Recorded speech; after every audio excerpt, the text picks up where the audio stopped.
So now we're gonna make the tomato prawn soup. Yes, tomato prawn soup.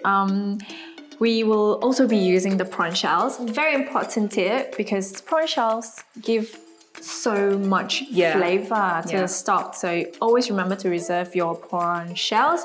And then we have some tofu and some really, really beautiful fresh tomatoes here. Let's get started.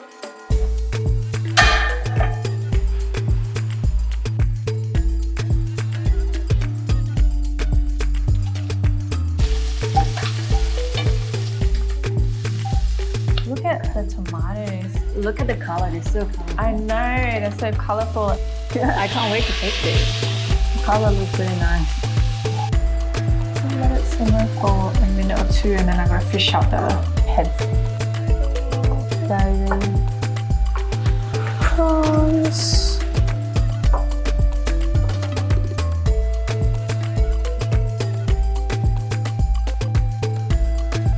Do you want to stir it?